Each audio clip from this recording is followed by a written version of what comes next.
बिस्मिल्लाहिर्रहमानिर्रहीम। अस्सलाम वालेकुम स्टूडेंट्स। उम्मीद करता हूँ आप लोग सब खैरियत से होंगे। आज जी हमने कैपिटल एंड रेवेन्यू का एक न्यूमेरिकल सॉल्व करना है। इसे मैंने बेसिकली यूनिवर्सल क्वेश्चन बनाया हुआ है। इस न्यूमेरिकल से उम्मीद करता हूँ कि आपको पूरे चैप्टर की समझ आ जाएगी। पूरे चैप्टर में जितने भी कैपिटल एंड रेवेन्यू के क्वेश्चन हैं इंशाल्लाह इससे आपको सॉल्व हो जाएंगे। ठीक है। इस न्यूमेरिकल के अंदर मैंने टोटल 40 ट्रांजेक्शन्स लिखी हैं, उससे आपका क्वेश्चन ये सॉल्व हो जाएगा। ये क्वेश्चन बेसिकली सुहेल अफजल की बुक जो है उसमें इलस्ट्रेशन नंबर 1 भी है, वहाँ पे से भी ये क्वेश्चन आप पढ़ सकते हैं। ठीक है।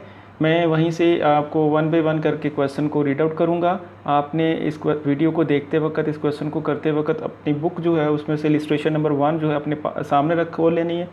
मैं वहाँ से क्वेश्चन पढ़ूँगा, ट्रांजैक्शन पढ़ूँगा, फिर यहाँ पे उसका इफेक्ट शो करूँगा और इसकी रीजंस बताऊँगा। और इस क्वेश्चन को आपने किस तरीके से सॉल्व करना है वो सारा का सारा मैं यहाँ पे आपको अभी बता देता हूँ जी। इसे हम यूनिवर्सल क्वेश्चन कहेंगे और इसका फॉर्मेट में ये होगा कि सबसे पहला कॉलम जो बनेगा वो सीरियल नंबर का होगा। यहाँ पे आपने नंबरिंग करनी है 1 2 3, आपने रोमन में लिखा होगा, ABC लिखा होगा या न्यूमेरिक वर्ड्स में जिस तरीके से भी लिखा होगा। उसके बाद आपने यहाँ पे मेंशन कर देनी है नेचर ऑफ एक्सपेंडिचर, कि नेचर ऑफ एक्सपेंडिचर में आपने बताना है क्या वो कैपिटल एक्सपेंडिचर है या रेवेन्यू एक्सपेंडिचर है। फिर थर्ड कॉलम में आपने उसकी रीज़न एक्सप्लेन करनी है कि वो क्यों कैपिटल है या क्यों रेवेन्यू एक्सपेंडिचर है। ठीक है जी। चलें चलते हैं हम अपने इलस्ट्रेशन के ट्रांजैक्शन नंबर 1 पे। सबसे पहले उसने लिखा हुआ है कि state with reasons whether the following items of the expenditures are capital और रेवेन्यू। कि आपने ये बताना है रीजंस के साथ कि ये जो ट्रांजैक्शंस हैं, ये जो आइटम्स हैं, ये कैपिटल हैं या रेवेन्यू है। सबसे पहले उसने लिखा हुआ है wages paid on the purchase of goods, wages paid on the purchase of goods. तो ये हमारा सीरियल नंबर 1 और अब हमने इसमें देखना है कि ये कैपिटल होगा या रेवेन्यू होगा।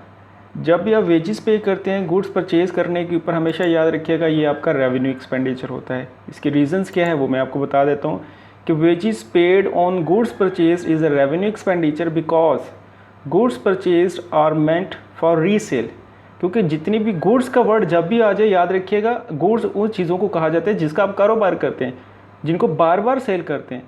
तो जब बार बार करते हैं it is a recurring by nature. तो याद रखिएगा कोई भी ट्रांजैक्शन में जो चीज़ बार बार रिपीट हो रही है तो वो रिकरिंग बाय नेचर होता है। रिकरिंग बाय नेचर का मतलब होता है कि वो रेवेन्यू एक्सपेंडिचर में आ जाता है। ठीक है। तो हमेशा याद रखिएगा गुड्स के ऊपर जितने भी एक्सपेंडिचर्स आएंगे वो हमेशा आपके रेवेन्यू एक्सपेंडिचर्स होंगे। ठीक है जी। नंबर 2 है carriage paid on goods purchase. आपने कैरेज पे किया है, यानी कैरेज क्या होता है, किराया होता है। चीज़ें ख़रीदने के लिए आपने उसके ऊपर किराया पे किया है। अगेन ये गुड्स आ गया तो इसका मतलब ये अगेन आपका रेवेन्यू एक्सपेंडिचर होगा। ठीक है। The carriage paid on goods purchase is a revenue expenditure because goods purchase are meant for resale. It is relates to business operation. अब यहाँ पे आपको पता होना चाहिए कि ये बिज़नेस ऑपरेशन से रिलेट करते हैं, इसलिए भी ये जो आपका सेकंड वाली जो मैंने ऑप्शन बताई थी कि ये उसको पूरा करता है। ठीक है जी। नंबर 3 ट्रांजैक्शन है transportation paid on machinery purchase. अब आपने क्या किया है, ट्रांसपोर्टेशन पे किया है मशीनरी परचेज के ऊपर। याद रखें तो जब मैंने आपको बताया था कि कैपिटल जो होता है वो बेसिकली आपके एसेट्स को शो करता है। जब भी आप कोई एसेट परचेज करते हैं तो वो आपका कैपिटल एक्सपेंडिचर होता है और उस एसेट को परचेज करने के ऊपर जितने भी एक्सपेंडिचर्स होंगे वो सारे के सारे आपके कैपिटल एक्सपेंडिचर का नाम देंगे। Machinery is a fix asset and transportation paid is an additional cost to the machinery, so it is a capital expenditure. Machinery जो है वो आपका फिक्स एसेट है और ट्रांसपोर्टेशन जो इसके ऊपर आप पे करें वो इसकी एडिशनल कॉस्ट है, तो वो उसी के अंदर एडअप होगी, तो इसे भी हम कैपिटल एक्सपेंडिचर का नाम देंगे। तो याद रखना है जितने भी एसेट्स परचेज करेंगे वो सारे के सारे आपके कैपिटल एक्सपेंडिचर्स को शो करेंगे। नंबर 4 है octroi duty paid on machinery. Octroi duty basically ये आपकी ड्यूटीज़ होती हैं, टैक्सेस होते हैं। जब आप कोई चीज़ें परचेज करते हैं उसके ऊपर आपको पे करना पड़ता है। अब ये जो नंबर 4 ट्रांजैक्शन, अब ये किस चीज़ के ऊपर आप पे करें, मशीनरी के ऊपर। Machinery again is your fix asset, तो इसका मतलब आपने मशीनरी परचेज की थी उसके ऊपर आपने कुछ टैक्सेस पे किए हैं। तो इट मीन्स मैंने अभी बताया था कि जब भी कोई फिक्स एसेट परचेज करेंगे उसके ऊपर आने वाले सारे अखराजात आपके कैपिटल एक्सपेंडिचर्स होंगे। ठीक है जी। तो ये कैपिटल एक्सपेंडिचर है। A machinery is a fix asset and octroi duties in additional cost to the machinery, so it is a capital expenditure. ठीक है। Number 5 octroi duty paid on goods. अब यहाँ पे अगेन वही एक्सपेंसेस है, लेकिन यहाँ पे लिखा है कि ड्यूटीज़ आपने पे की है लेकिन आपने फिक्स एसेट के ऊपर नहीं पे की है बल्कि गुड्स के ऊपर पे की। गुड्स आपकी रेगुलर रूटीन आइटम है जो आप बार बार सेल करते हैं, तो ये बिजनेस ऑपरेशन से रिलेटेड, इट मीन ये रेवेन्यू एक्सपेंडिचर है, कैपिटल एक्सपेंडिचर नहीं है और ये रिकरिंग बाय नेचर है। Octroi duty paid on goods is revenue expenditure because goods mean saleable, it is a recurring by nature.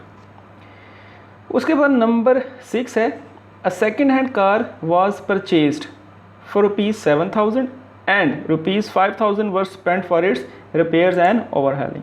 आपने सेकेंड हैंड कार जो है ना वो परचेज़ की है, ठीक है, और उसके ऊपर आपने क्या किया है कि रिपेयर करवाया। याद रखिएगा सेकेंड हैंड कार परचेज़ की, वो भी आपका फिक्स एसेट है, प्लस फिर आपने उसके ऊपर रिपेयर के खर्चे किए। रिपेयर के खर्चे किस लिए किए? ताकि उसको आप वर्किंग कंडीशन में लेके आ सकें, उसको सालों साल आप इस्तेमाल कर सकें। तो second hand car is a fix asset, यहीं से पता चल गया ये कैपिटल एक्सपेंडिचर। फिर it can be use for many year, जो ज़्यादा अरसे के लिए होते हैं, फ्यूचर ईयर के लिए यूज़ करते हैं, वो आपका कैपिटल एक्सपेंडिचर है, ठीक है। तो ये यूजलेस थी इसलिए हमने इसके ऊपर कुछ रिपेयर के अखराजात किए, तो वो भी हमारा कैपिटल एक्सपेंडिचर में ही इंक्लूड हो जाएगा, ठीक है। Number 7, office building was white washed at a cost of ₹3,000। देखें जो आपने एक ऑफिस बिल्डिंग थी, आपने उसको वाइट वॉश किया है। अब वाइट वॉश करने से देखें उसकी अर्निंग कैपेसिटी में इजाफा होता है? नो। नंबर पॉइंट 2 में जाते हैं, क्या ये बार बार हम करते हैं? बिजनेस ऑपरेशन से रिलेटेड है या बेनिफिट है? जब कुछ भी ना शो हो रहा हो तो याद रखिएगा उसको आपने as a revenue expenditure treat कर देना है, क्योंकि आप ये बिजनेस ऑपरेशन से रिलेटेड भी नहीं है, ये एक सिंपल सी बात है, एक रेगुलर रूटीन में आप काम कर रहे होते हैं रिपेयर एंड मेंटेनेंस में, तो इससे बिज़नेस की अर्निंग कैपेसिटी इंक्रीज़ नहीं होती, तो ये एक रेवेन्यू एक्सपेंडिचर होगा। A new machinery was purchase for ₹80,000 and sum of ₹1,000 was spent on its installation and erection. आपने फिर अगेन वही बात आ गई कि आपने नई मशीनरी परचेज़ की, नई मशीनरी आ गई, इट मीन्स एसेट परचेज़ की। जब भी आप एसेट परचेज़ करेंगे तो वो आपका कैपिटल एक्सपेंडिचर होगा, ठीक है जी। आगे आप उसके रीजंस मेंशन कर देंगे, उसके ऊपर जितनी भी एडिशनल कॉस्ट होगी वो सारी की सारी कैपिटल एक्सपेंडिचर में शो हो जाएगी, ठीक है जी। नेक्स्ट ट्रांजैक्शन की तरफ चलते हैं। उसने लिखा हुआ है कि books were purchased for ₹50,000 and 1,000 were paid for carrying books to library. आपने बुक्स परचेज़ की हैं, बुक्स इज़ योर एसेट और ये मैनी ईयर्स के लिए यूज़ करते हैं, तो दैट इज़ योर, इसके ऊपर इतने होने वाला एक्सपेंडिचर और उसको कैरी करने के ऊपर जो होने वाला एक्सपेंडिचर है वो आपका कैपिटल एक्सपेंडिचर है, ठीक हो गया जी। उसके बाद है land was purchased for ₹100,000 and ₹5,000 were paid for legal expenses. Land is also your fix asset, ये भी आपका फिक्स एसेट है, इसको भी परचेज़ किया, ये भी आपका कैपिटल एक्सपेंडिचर है। तो कैपिटल एक्सपेंडिचर के होने वाले जितने भी एडिशनल एक्सपेंसेस होंगे वो भी कैपिटल एक्सपेंडिचर में ही इस्तेमाल होंगे। नेक्स्ट है ₹50,000 वर paid for custom duty and freight on machinery purchase from Japan. आपने जापान से एक मशीनरी परचेज़ की है, इंपोर्ट की है, उसके ऊपर आपने खर्चा किया, टैक्सेस पे किया। Simple is that. अगेन देखिए मशीनरी फिक्स एसेट परचेज़ करें, फिक्स एसेट आपका जो होता है वो कैपिटल एक्सपेंडिचर है और ज़्यादा साल के लिए यूज़ होता है और उसके लिए होने वाले जितने भी अखराजात होंगे वो सारे के सारे कैपिटल एक्सपेंडिचर में ही शामिल होंगे। उसके बाद उसने लिखा हुआ है कि old furniture was repaired at a cost of ₹500। अब आपने ओल्ड फर्नीचर रिपेयर किया है, सिर्फ रिपेयर किया है, इससे अर्निंग कैपेसिटी में इंक्रीज़ नहीं आएगा। ये सिंपल आपने उसको वर्किंग कंडीशन में लाने के लिए किया है, ठीक है। उसमें ये नहीं होगा कि वो उससे आपकी अर्निंग कैपेसिटी में इंक्रीज़ हो जाएगा। जब ये ओल्ड फर्नीचर है ये प्रॉपर आपके बिजनेस ऑपरेशन से रिलेटेड होता है, आपके रिपेयर एंड मेंटेनेंस से रिलेटेड होता है, ठीक है। तो ये आपका रेवेन्यू एक्सपेंडिचर होगा।